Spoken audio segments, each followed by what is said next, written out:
কি মনে করছেন আমি আসলে জানি না। ৪৭টা দিন যাবৎ পরিবার পরিজন ছেড়ে এই মশা মাছির উপদ্রবের ভিতরে বিড়াল কুকুরের সাথে ঘুমিয়ে কাটিয়ে খেয়ে না খেয়ে এই রাজপথে আছি।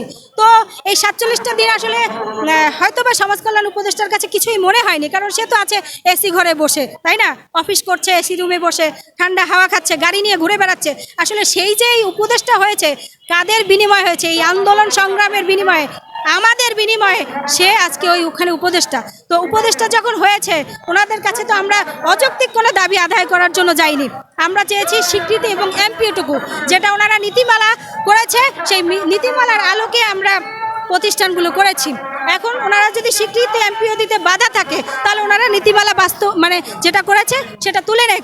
এটা মাঠে এসে বলে যাক, আমরা শিক্ষক, আমরা এই পেশা বেছে নিয়েছি, সেজন্য আমাদের ভুল হয়েছে, সে ক্ষমা চেয়ে আমাদেরকে উঠিয়ে দিক। কিন্তু সেটাও করছে না, সে এমপিও স্বীকৃতিও দিচ্ছে না। এই প্রশ্নের উত্তর খোঁজার জন্যই আসলে আমরা যমুনামুখী হয়েছিলাম, যে আসলে আমাদের গাফলতিটা কোথায়, কেন আমরা এই স্বীকৃতি এমপিওটুকু পাচ্ছি না।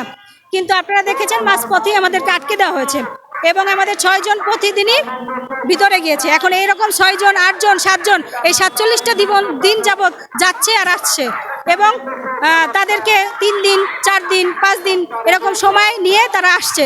এখন আর সেই 4 দিন 5 দিন সময় আমরা আর দিতে চাচ্ছি না। আমরা চাচ্ছি আজকের ভিতরে আমাদেরকে সিদ্ধান্ত দিতে হবে, স্বীকৃতি এবং এমপিও।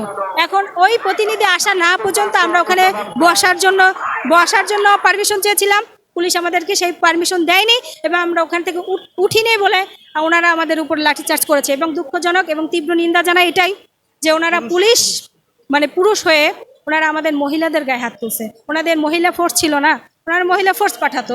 আমি নিজের চোখে দেখেছি যে পুলিশ হয়ে, পুলিশ হয়ে কেন আমাদের মহিলাদের গায়ে ওনারা হাত তুলো। ওনারা মহিলা ফোর্স দিয়ে আমাদেরকে মার দিত। আমরা তো মার খাওয়ার জন্য ওখানে গিয়েছি, মার খাওয়ার জন্যই প্রস্তুত ছিলাম, যে আসলে এই যে মানবতার জীবন থেকে, তার থেকে হ্যাঁ আচ্ছা অবশ্যই আপনার হচ্ছে আমরা মার খাওয়ার জন্যই প্রস্তুত ছিলাম, যে আসলে আমাদের এই